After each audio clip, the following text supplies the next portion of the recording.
जहाँ से हमारी चिंता और डर शुरू होते हैं।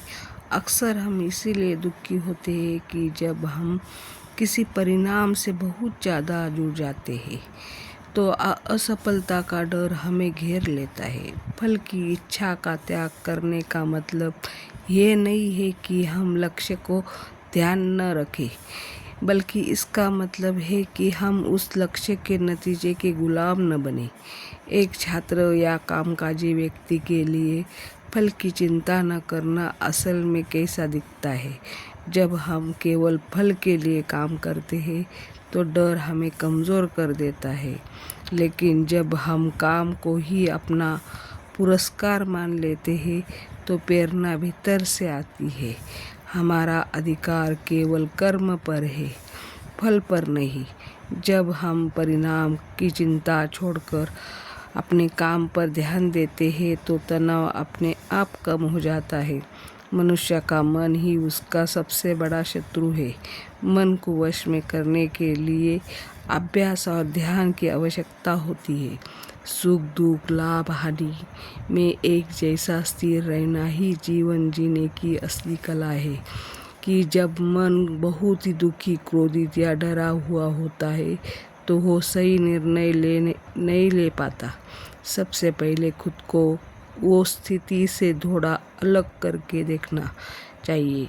अपने आप को सीखने का टाइम देना चाहिए। केवल सही निर्णय लेते समय ये पूछना चाहिए कि मेरे व्यक्तिगत स्वार्थ से बड़ा और सही क्या काम है। जब हम हार या जीत के डर में फंस जाते हैं तो हम निर्णय लेने में देरी करते हैं।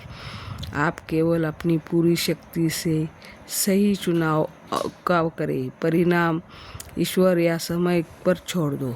असफलता का डर अक्सर हमें निर्णय लेने को रोकता है, क्योंकि हम क्या होगा हार गया तो इस विचार में फंस जाते हैं।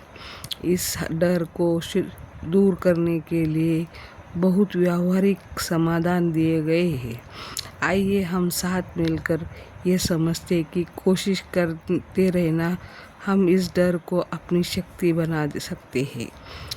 जब हमारा पूरा ध्यान नतीजे पर हो तो केवल प्रयास हमारे हाथ में है। जब हम अपना 100% काम पर देते हैं तो डर उसके लिए जगह नहीं रखता।